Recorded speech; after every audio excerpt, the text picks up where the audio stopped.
আসসালামু আলাইকুম। চলে আসলাম আপনাদের সামনে আবারও নতুন একটি ভিডিও নিয়ে। এটা অনেক লম্বা ভিডিও, যদি আপনাদের সময় থাকে তো অবশ্যই মনোযোগ সহকারে দেখবেন। বাইকটা হচ্ছে FZS ভার্সন 3 বাইক। যারা আমার ভিডিও নিয়মিত দেখেন, লাইক কমেন্টস শেয়ার করে থাকেন, তাদেরকে আমার অন্তরের অন্তঃস্থল থেকে মোবারকবাদ জানাই। আরেকটা বিষয়, আপনারা যখন কাজ করাবেন বাইকের যে কোনো জায়গায়, অবশ্যই বাইকের কাজটা স্ট্যান্ডার্ড ওয়েতে করানোর চেষ্টা করবেন। পরিষ্কার করলে কিন্তু আপনার বাইকের কাজ করলে এমনিতেই ভালো সার্ভিস পাবেন। স্টিকটা লাগাচ্ছে, এর ভিতরে একটু ওয়াশার আছে, দেখুন দেখাচ্ছি। ওয়াশারটা ছাড়া স্টিকটা টাইট দেওয়া যাবে না। অবশ্যই যখন কাজ করব টেকনিশিয়ান, এরপরে আপনি আপনার বাইক অবশ্যই আপনি নিজে থেকেই কিছু কিছু বিষয় দেখে নেবেন। আর আপনার বাইক নেওয়ার সময় অবশ্যই আপনার মতো করে টায়াল দিয়ে বাইক নিয়ে যাবেন, সেটা বেটার হবে। সেটা হচ্ছে সামনের ক্যালিপার বলে, এটাকে হাইড্রোলিক ক্যালিপার বলে।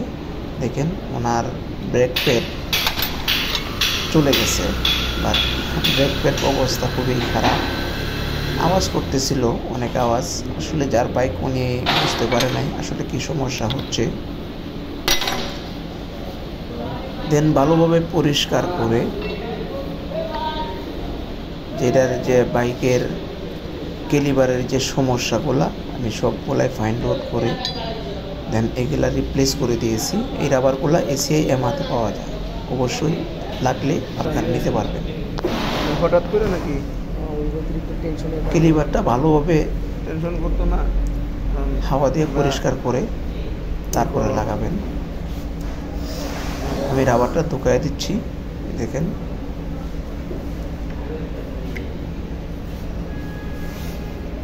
দুইটা সিলিন্ডার আছে, সিলিন্ডার দুইটা পরিষ্কার করে তারপরে চাপ দিয়ে ভিতর ঢুকাইতে হবে।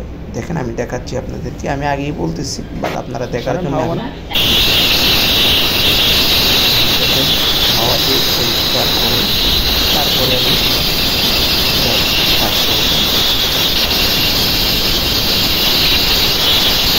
আসলে আপনারা যারা দর্শক আছেন, অনেকেই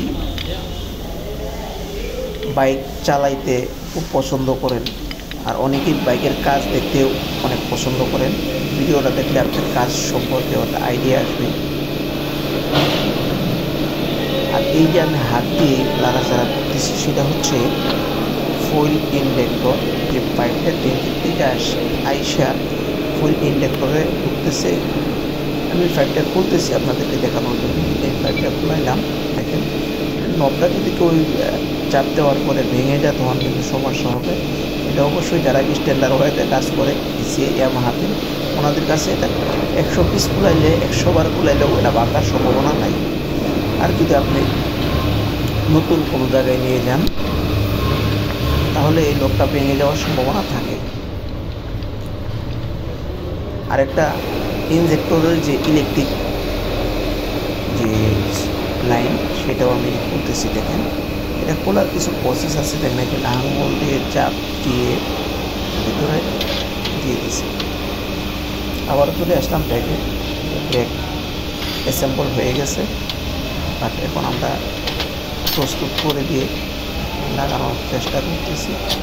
এখন নাট ঢুকায় দেবো। বাট আপনারা যদি নিয়মিত ভিডিও দেখেন স্টেপ বাই স্টেপ এখানে, তাহলে আপনি এই কাজের সম্পর্কে অনেক একটা ধারণা আপনার ভিতরে কাজ করবে। অবশ্যই আমার ভিডিও যদি আপনাদের ভালো লাগে, লাইক কমেন্ট শেয়ার দিতে পারেন যদি ভালো লাগে।